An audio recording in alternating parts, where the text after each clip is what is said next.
So it looks like Microsoft is on a buying spree. What with buying up Bethesda and now Activision. But if this is all about Game Pass, then they might have paid too much. Look, I'm all for Game Pass, but can the revenue from Game Pass really offset the cost of billions of dollars of acquisitions? $10 billion for Bethesda, $70 billion for Activision. How much revenue can Game Pass really generate? Let's do some casual math. Apparently, there are 25 million Game Pass subscribers.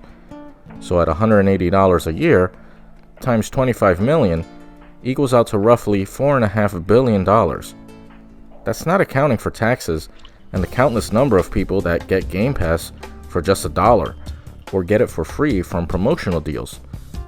I'm sure Microsoft is thinking long term, but that's $80 billion. How long will it take to recoup that amount? A generation? 2 generations? And when everything comes to Game Pass, how many people are going to actually buy games? I would think that that's where the real money is. But what games are really doing it for these companies? Bethesda has Fallout, Elder Scrolls, Starfield, and I guess Doom? Are these billion-dollar franchises? They have longevity in the market, but are they worth it to spend billions of dollars on? It's the same with Activision right now. Aside from the scandal that everyone will forget about in a month, what games are they really bringing to the table?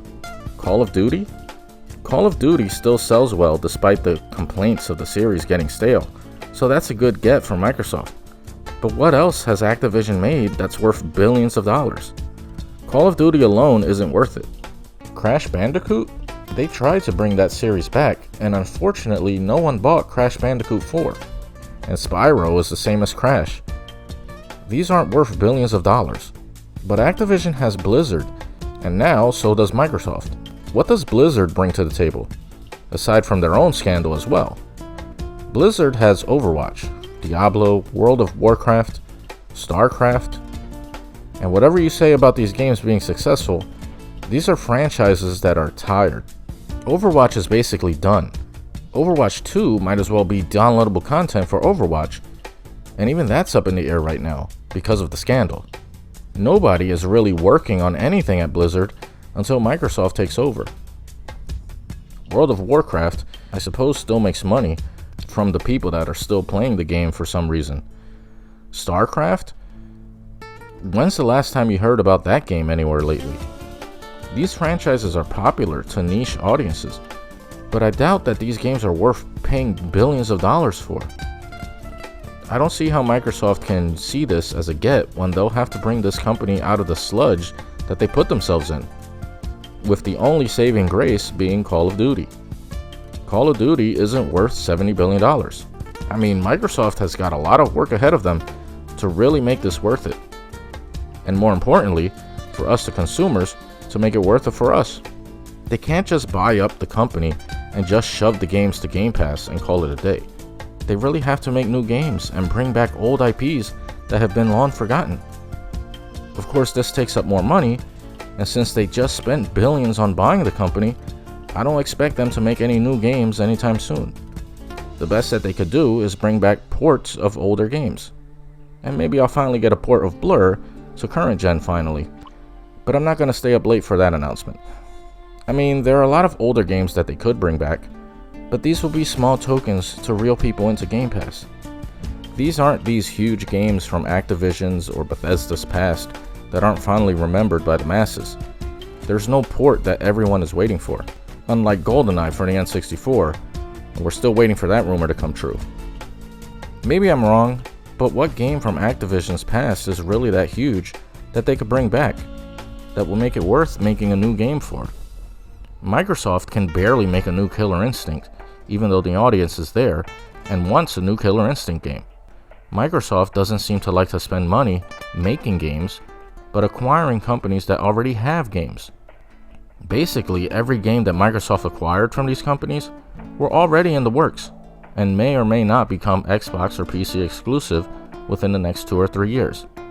That's a long time and a lot of money just to have these multiplats get on Game Pass day one. I can only assume there is a plan with buying up these companies. We all asked for Xbox to get some games, but I doubt we thought it'd be like this. It's kind of the cheap way of doing things. Just throw money at the problem and buy up companies that are already making games instead of making them ourselves with the companies we already have. What the heck is Rare doing making this Fairy Flyers mess? Microsoft turned Rare into an indie dev. Where is the budget for Rare, who used to make great games? So I doubt we are going to get great games from these companies. Whatever Bethesda and Activision and Blizzard were making, or were going to make when they were their own companies, it's the same thing we're going to get with Microsoft at the helm. There may be some quality control here and there, but all in all, I'm not expecting anything great from these buyouts, just more of the same. Just exclusively on Xbox and PC through Game Pass. Big whoop. I don't care about Fallout anymore, since they've proven that they don't care about Fallout anymore. Fallout 76 was all the proof I needed. Starfield is Elder Scrolls in space, and it might be cool, but I'll wait to see gameplay before I decide to be impressed. And Elder Scrolls ain't coming till next generation, and I'm sure it'll be cross-gen. And Overwatch is old hat at this point, and the esports league that everyone planned on is basically scraping by. Who the heck is paying to watch e-leagues, especially Overwatch? Diablo went mobile last I heard, so who cares? World of Warcraft is an old MMO that I'm not sure is even anywhere near as popular as it once was. And StarCraft has been missing in action for years. Unless maybe you live in South Korea.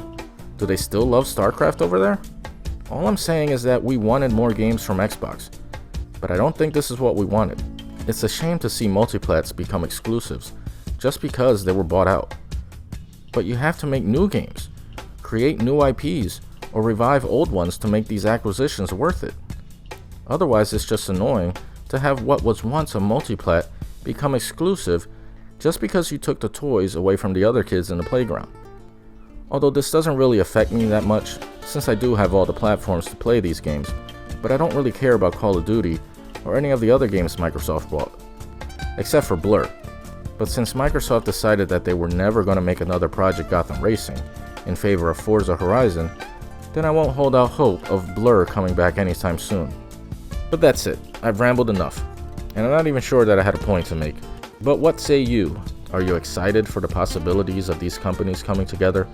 What do you think will even come of it? Do you think that they'll even make new games? Or will they just hash out the same crap they've been making year after year anyway? What games do you want to see them bring back? And if you're a PlayStation fan, are you annoyed that these games may soon become exclusive to Xbox now? So come on, let me hear what you think out there in the comments, and I'll see you next time.